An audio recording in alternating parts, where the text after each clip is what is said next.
늑대와 춤이라고 하는 그 영화가 있었습니다. 늑대와 추발.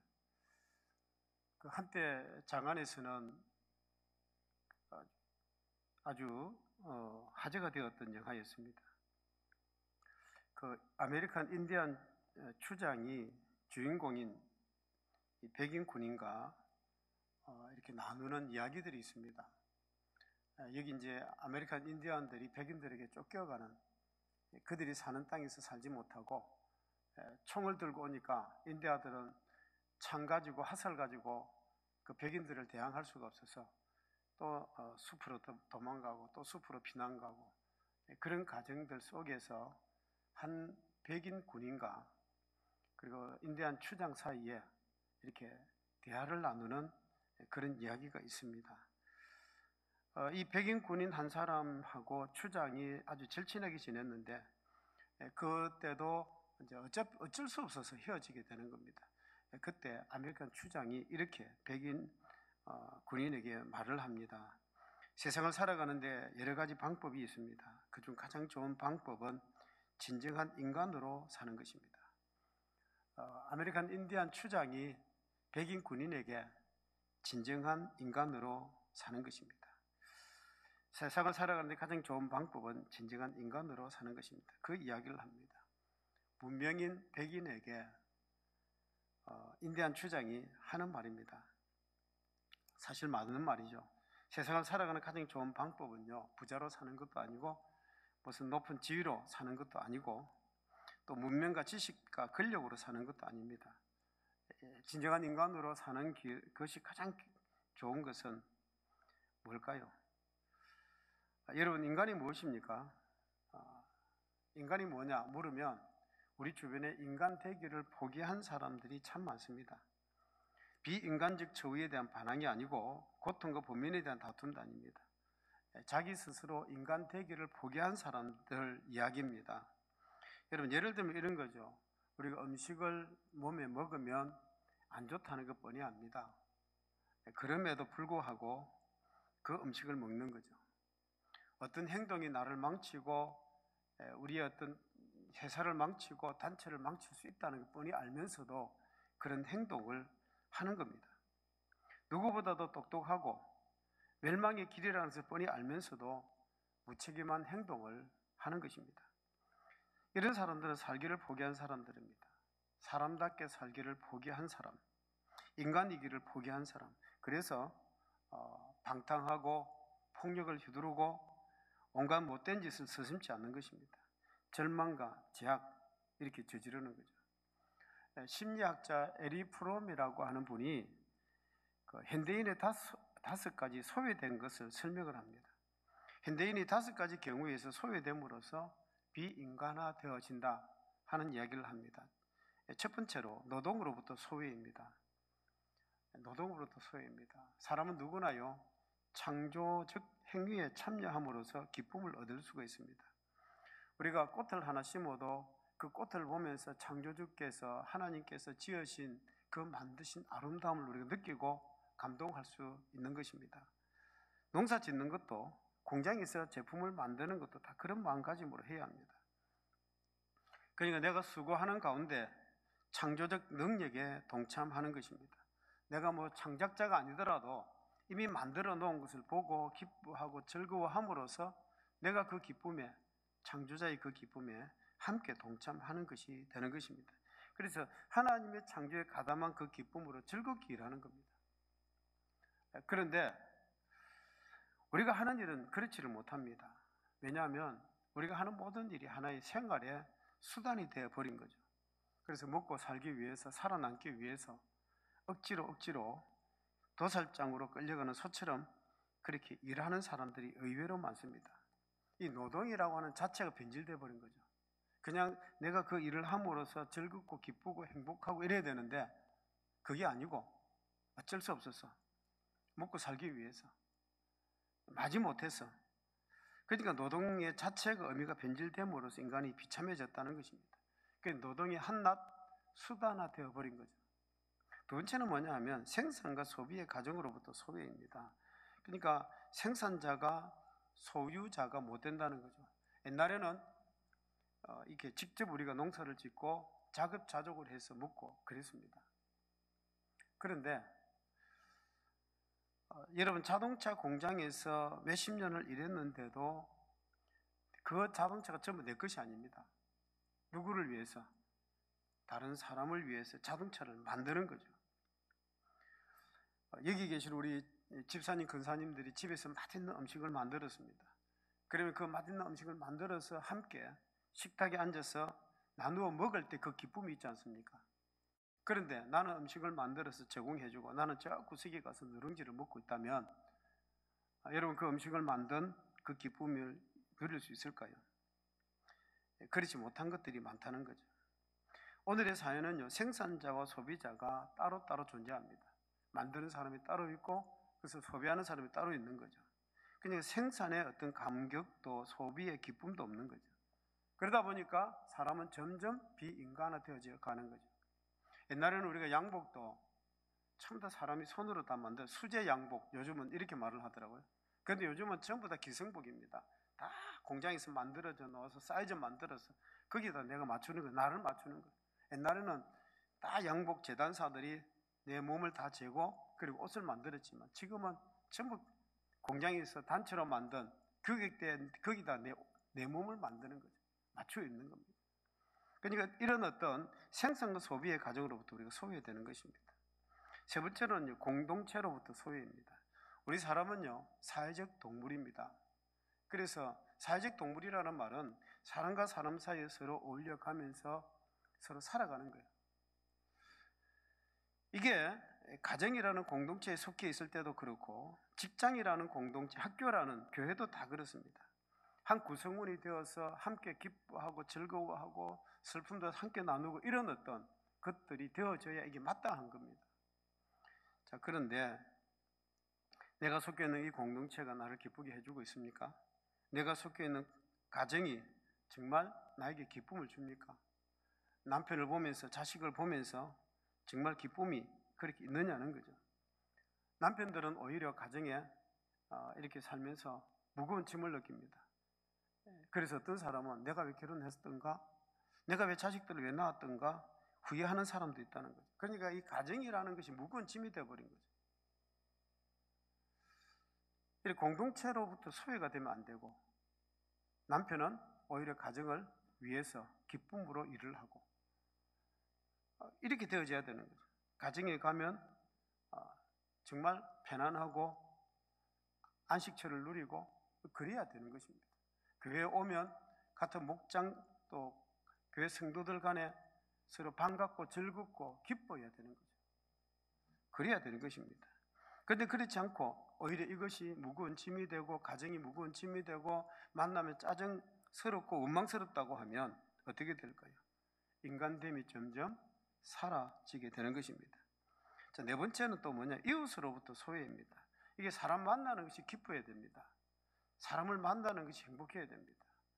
자, 그런데 어느 때부턴가 사람과 사람이 만나는 것이 무섭고 두려워집니다. 그래서 사람을 안 만나려고 하는 거죠. 참 죄송한 이야기입니다만 우리나라에 50만 명의 청년들이 자기 혼자 산다는 거예요. 고독하게 자기 혼자만 집에서 그냥 있다는 거예요. 밖으로 아예 안 나온다는 겁니다. 사람 만나기 싫은 거죠. 그리고 집안에서 그냥 컴퓨터만 하고 게임만 하고 뭐 그렇게 이제 지낸다는 겁니다. 저에게도 많은 사람들로부터 전화도 오고 사람도 만납니다. 근데 이제 만나는 사람들이 어떤 사람이냐 하면 목사님 좀 도와주십시오. 뭐 물건 좀 사주십시오. 이런 사람들이 참 많습니다. 그런데 그런 전화가 오면 피하고 싶습니다. 오히려 그런 사람 오면 안 만나고 싶습니다. 왜냐하면 이웃을 수단화하기 때문에 그렇습니다. 이웃을 인격적으로 대하는 것이 아니고 하나의 수단으로 보기 때문에 계속 그렇게 찾아오게 되는 거, 전화를 하게 되는 것입니다. 그렇게 되면 어떻게 될까요? 서로 불신이 싹트고 불편하게 되는 것입니다. 이웃이 오히려 거추장스럽게 되어져 가게 된다 하는 것입니다. 그 다음 다섯 번째는 뭐냐 하면 나 자신으로부터 소외입니다. 가정이다, 직장이다, 사회다 하다 보니까 내가 없어져 버린 거죠. 내가 실종돼 버린 거. 웃고 우는 것도 내 마음이 아니고 그냥 다른 사람의 감정에 이끌려가는 겁니다. 내가 없어진, 나의 존재가 없어진 것입니다. 결국 인간이 주체성을 상실하고 만다는 이야기입니다. 그러니까 소외된 인간은 결국 비인간화되고 인간의 본질로부터 이렇게 전락하게 되는 것입니다. 버리진 자가 된다는 이야기입니다. 그래서 고아 의식은요, 편안하지를 않습니다. 어머니를 찾는 아이에게 어머니 아닌 아무리 좋은 다른 것을 준들 아이가 행복하겠습니까? 어머니가 있어야 기쁘고 행복한 거죠. 근데 어머니가 아닌 다른 어떤 것을 주어도 아이는 기뻐하지 않습니다. 탕자는 영원히 행복하지 못하다는 것을 잊지 말아야 됩니다. 누가복음 15장에 나오는 탕자의 이야기, 여러분 집을 나갔다가 탕자가 되어 돌아옵니다마는 만일 그 탕자가 세상에 나가서 출세했다고 하면 집으로 돌아올까요? 집에 돌아오지 않을 겁니다. 그래도 그 탕자는 결단코 행복하지를 않을 겁니다. 아버지를 떠난 사람은 행복하지 못하고 아들 되기를 포기한 사람은 영원히 행복할 수 없는 것입니다. 그러니까 고아의식, 탕자의식을 가진 사람은 비인간화되고 마침내 자기의 자기됨을 포기하게 된다는 말입니다. 이런 사람은 가만히 보면 사는 것이 좀 짜증스럽고 절망감과 허무감에 빠지게 되는 것입니다. 자, 여러분, 인간이 인간으로 되는 길이 어떤 길이 있을까요? 인간화에 되는 길이 어디에 있을까요? 물질이가 않으면 될까요? 여러분 부자가 되면 될까요? 여러분 부자가 한번 되어 보십시다. 생각대로 됩니까? 어떤 돈이 많은 어떤 부인이 있었습니다. 그분이 이런 이야기를 합니다. 젊었을 때는 정말 아주 어렵게 살았다고 합니다. 그래서 부인도 나가서 일하고 남편도 나가서 일하고, 그래서 아침에 참 먹을 것이 없어서 힘들 때는 마주 앉아서 한 숟가락 더 떠주면서 당신 먹으라고, 당신 힘들 텐데 먹으라고 그러면서 살았다는 겁니다. 그때 그래 고생 빠지게 해서 참 돈도 버리고 나니까 어느 날부턴가 참 이 남편이요 남의 사람으로 내어준 지가 오래된 겁니다. 일주일에 얼굴 보기가 정말 힘든 겁니다. 여러분, 남의 이야기가 아닙니다. 우리 자신을 한번 되돌아보십시다. 가난하여 어렵게 살기는 했습니다마는, 그런데 그 가난한 가운데 그래도 사랑이 있었고 행복이 있었고 정말 그랬던 거죠. 근데 오늘에 와서는 좀 살만하게 되었는데 그렇다고 행복해졌습니까? 천만의 말씀입니다. 우리는 지금 딜레마에 빠져 있는 것입니다. 제도를 바꾸어 보고 지식을 대해 봅니다마는, 평등사회다 복지국가다 말을 합니다마는 사실은 아직 그 수준에 도달하지를 못하고 있는 것입니다. 왜냐하면 여러분, 복지가 잘 되었다고 하는 저 북유럽 쪽에 가보면 아직도 그 사람들은 문제가 더 많습니다. 더 불행합니다. 오히려 할 일이 없어서 자살하는 사람들이 많고 아편, 마약, 폭력을 일삼습니다. 그곳에 있는 사람들은요, 그냥 이혼도 그냥 심심해서 그냥 이혼하는 사람들도 정말 많습니다. 도덕적 타락과 인간성 타락이 이제 막바지까지 온 느낌이 드는 것입니다. 여러분, 인간을 인간답게 만드는 것이 뭘까요? 공부 많이 했다고 인간이 됩니까? 개꼬리를 3년 동안 땅에 묻어두면 그게 항모가 될까요? 개꼬리는 여전히 개꼬리일 뿐입니다. 더욱이 재력이나 지위와도 상관없는 것이 이 사람됨이라는 것입니다. 이 사람이 된다는 것은 따로 있는 것입니다. 무엇보다 중요한 것은 하나님의 형상입니다. 하나님의 형상된 인간, 그 인간이 되어야 된다는 거죠. 하나님의 형상인 영이 그 이성을 지배하고 이성이 육체를 지배하고, 그래서 온전한 인격을 이룰 때 비로소 사람이 되는 것입니다. 우리 인간을 부류할 때에 세 부류로 나눕니다. 첫 번째는 육체 주도적 인간이 있습니다. 우리 사람은요, 육체와 혼과 영이 있습니다. 육체가 주도하는 사람이 있다는 거죠. 우리 데살로니가전서 5장 23절에 있는 말씀 같이 읽어보십시다. 같이 읽습니다. 평강의 하나님이 친히 너희를 온전히 거룩하게 하시고 또 너희의 온 영과 혼과 몸이 우리 주 예수 그리스도께서 강림하실 때에 흠없게 보존되기를 원하노라. 우리 성경은요, 우리 몸에 육체가 있고 몸이 있고 혼이 있고 영이 있다고 삼분서를 이야기를 합니다. 근데 이제 사람이 죽을 때가 되면요, 이제 이거를 영혼과 육체로 나누기도 하죠. 우리에게는 영과 혼과 몸이 있다는 것입니다. 그래서 첫 번째 뭐냐, 육체 주도적인 인간이 있습니다. 육체 주도적인 사람, 몸이 주도하는 사람, 육체가 주도하는 사람이 있습니다. 그래서 이런 사람을요, 어떻게 말하느냐 하면 생리적인 인간이다, 그렇게 말하기도 합니다. 모든 것이 육체적 욕망이 지배를 합니다. 육체를 지배를 당하는 거죠. 그러니까 싸움과 원망과 분노, 이 모든 것이 육체적인 것입니다. 두 번째는요, 이제 혼적인 인간이 있습니다. 다른 말로 철학적인 인간이라고 말하기도 하는데, 이성적으로 판단합니다. 이성이 주도하고 합리적이고 논리적이고 매사에 굉장히 냉정합니다. 그런데 영성이 없는 이성은요, 영성이 없는 이 혼적인 것은 허망주의와 절망에 빠지게 마련입니다. 그러니까 똑똑하다는 사람들이 가만히 보면 쓸데없는 것, 그런 것들을 많이 생각하게 되는 거죠. 영성이 없는 도덕성은 인간을 교만하게 만들게 되는 겁니다. 그리고 세 번째는 영주도적 인간이 있습니다. 영이 주도하는 인간, 이것은 하나님과의 바른 관계를 만드는 겁니다. 하나님의 형상이 이성을 지배하고 도덕성을 지배하고 육체를 지배합니다. 이렇게 되어야 비로소 인간이 인간 되는 것입니다. 우리 로마서 8장 8절에 있는 말씀 같이 한번 읽어보십시다. 육신에 있는 자들은 하나님을 기쁘시게 할 수 없느니라. 자, 육신에 있는 자라는 말씀은요, 육체에 거한다는 말씀입니다. 그런데 로마서 8장 10절에도 보면 이렇게 말씀을 합니다. 같이 읽어보십시다. 8장 10절. 또 그리스도께서 너희 안에 계시면 몸은 죄로 말미암아 죽은 것이나 영은 의로 말미암아 살아있는 것이니라. 몸은 죄로 말미암아 죽은 것이나 라는 말은요, 아담의 범죄로 말미암아 죽었다는 것입니다. 자, 그러나 영은 의로 말미암아 살아있는 것입니다. 자, 여기서 로마서 8장 8절과 로마서 8장 10절에 있는 이 단어가 있는데, 육신에 있는 육신이라는 단어입니다.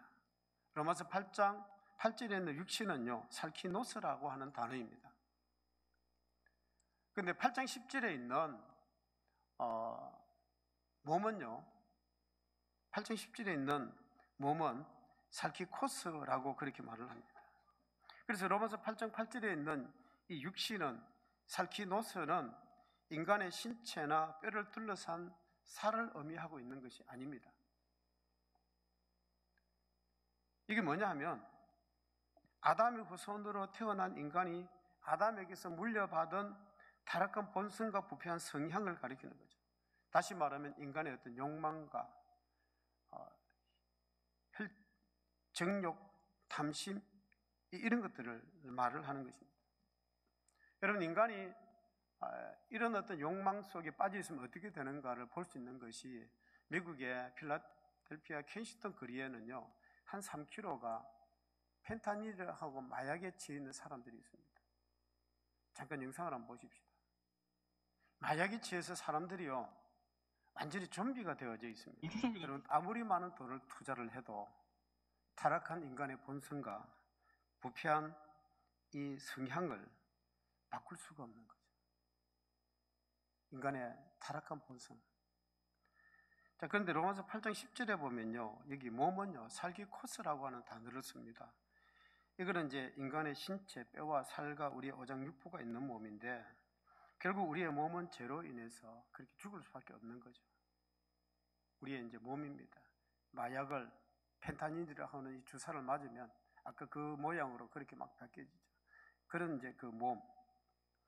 자, 그런데 죄로 인해서 이렇게 죽음을 피할 수가 없는 몸이지만, 믿는 성도 안에 내주하시는 성령께서, 그 성령께서 예수 그리스도를 믿는 자에게 생명을 주시는 거예요.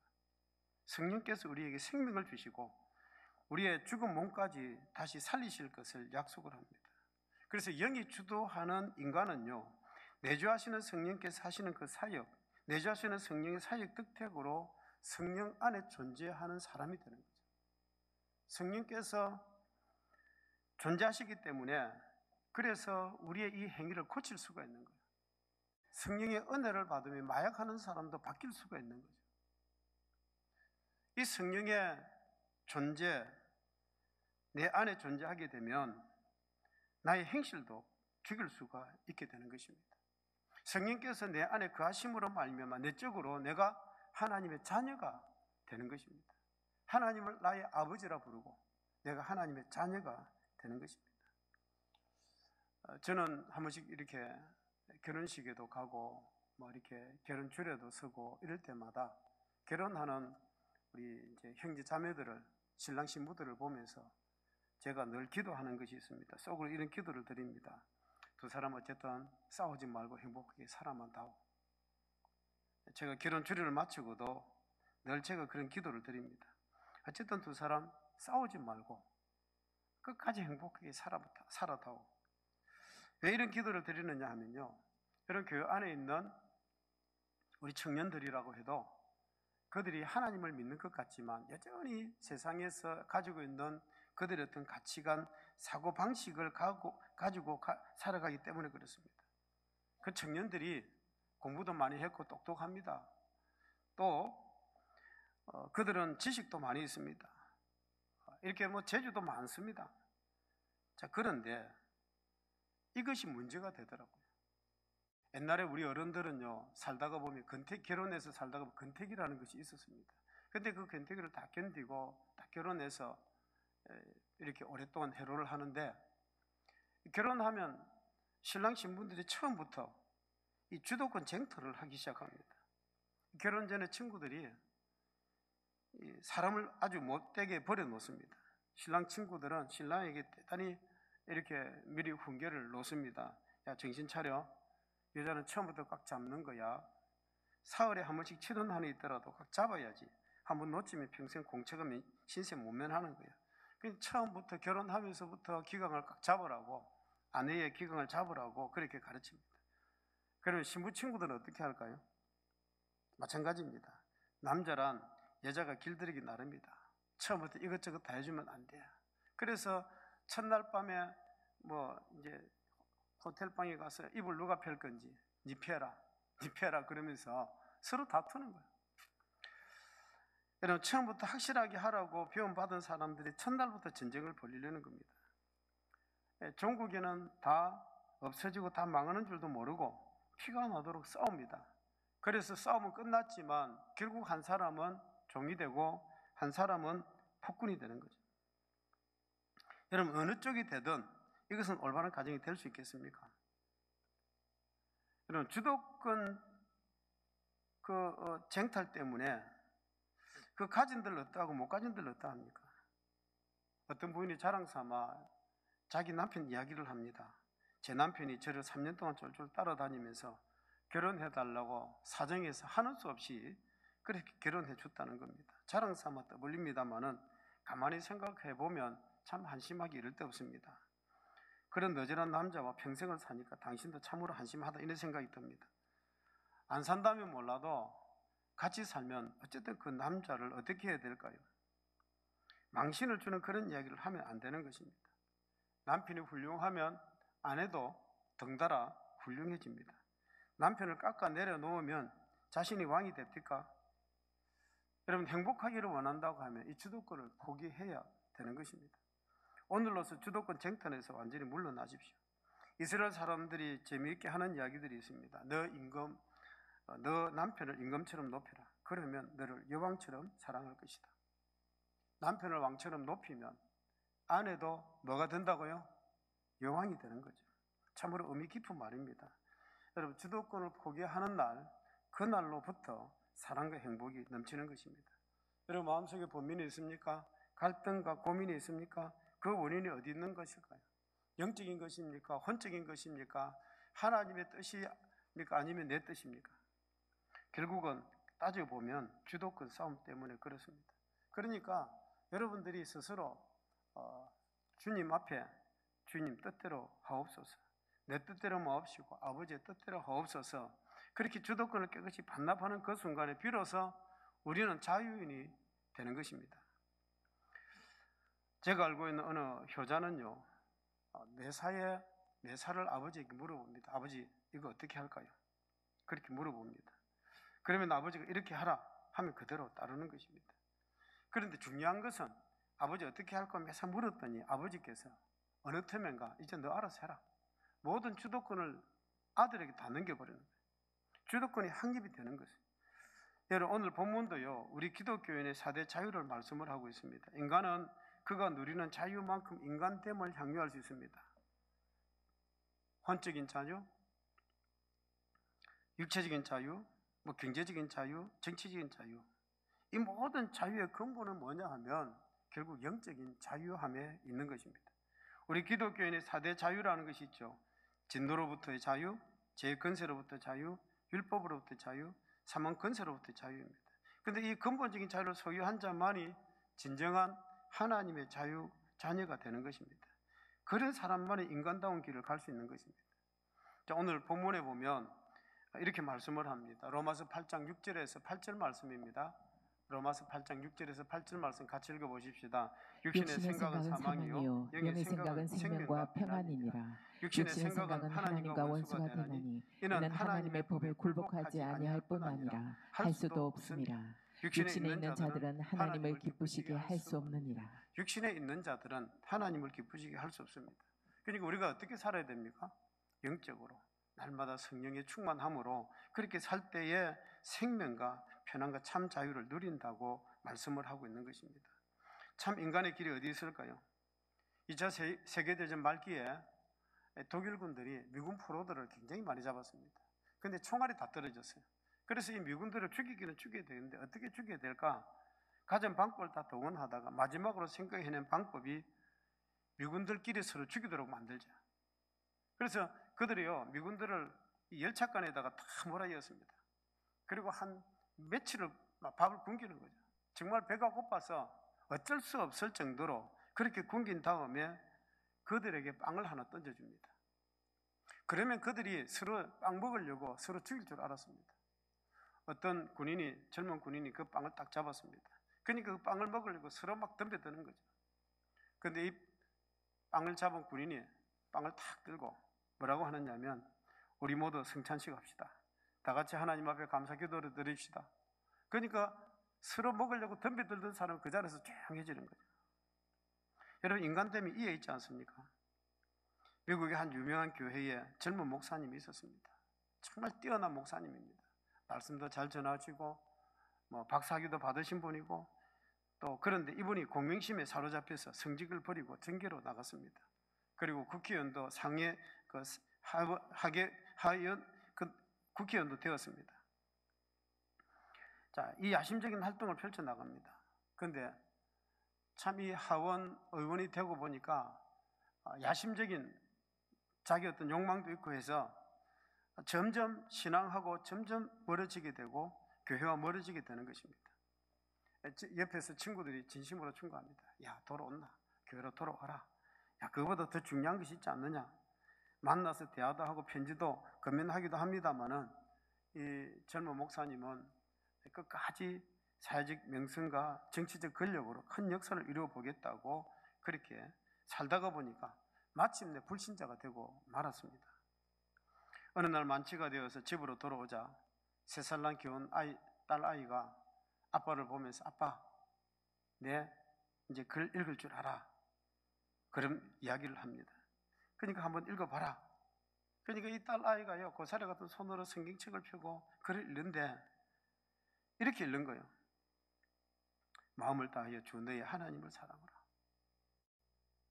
그 글을 또박또박 읽는데 그 아버지가 눈에서 눈물이 비 오듯이 흐르는 것입니다. 견디다 못한 이 아버지가 딸을 물리쳐 놓고 자기 혼자 방에 들어가서 그리고는 문을 잠그고 한참이나 소리 높여 울었습니다. 그리고 하나님, 제가 잘못했습니다. 마음과 정성을 다하여 주 하나님을 사랑합니다. 제가 비록 이 처지에 있지만은 진정 주님을 사랑합니다. 회개하고 다시 하나님의 품으로 돌아왔다고 합니다. 여러분, 사람으로 사람 되게 하는 길이 어디 있습니까? 그 사람의 환경을 바꾸어주면 사람이 사람 될까요? 그 사람에게 어떤 권력과 지위를 주면 그 사람이 사람 될까요? 아닙니다. 성령에 감동해서 십자가 앞에 무릎을 꿇고 성령의 귀를 열어서 하나님 말씀을 듣게 하고 성령의 눈을 열어서 십자가를 똑바로 쳐다보게 할 때에 비로소 사람이 되는 것입니다. 인간의 길이 바로 여기 있는 것입니다. 나를 위하여 죽으신 예수 그리스도, 나를 위하여 부활하신 예수 그리스도, 나를 위하여 다시 오실 그 예수 그리스도, 나를 위하여 준비해 놓으신 영원한 천국, 그 천국을 바라볼 수 있는 영적인 감동이 있을 때 비로소 새롭게 태어나게 되는 것입니다. 성령으로 중생하고 성령으로 심화되고 성령이 충만할 때 용기의 사람이 되고 지혜의 사람이 되고 능력의 사람이 되는 줄로 믿습니다. 우리 스가랴서 4장 6절 말씀 같이 한번 읽어보십시다. 스가랴서 4장 6절인데, 자, 같이 한번 읽습니다. 그가 내게 대답하여 이르되 여호와께서 스룹바벨에게 하신 말씀이 이러하니라. 만군의 여호와께서 말씀하시되 이는 힘으로 되지 아니하며 능력으로 되지 아니하고 오직 나의 영으로 되느니라. 자, 여러분, 힘으로 되지 아니하고 능력으로 되지 아니하고 오직 나의 영으로 된다 말씀을 합니다. 성령 안에서 다시 태어나고 참으로 하나님의 자녀가 되는 그런 놀라운 기적.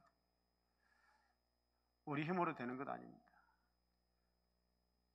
어쨌든 성령 안에서 다시 한번 이런 은혜를 체험할 수 있는 여러분 되시기를 주의 이름으로 축복합니다.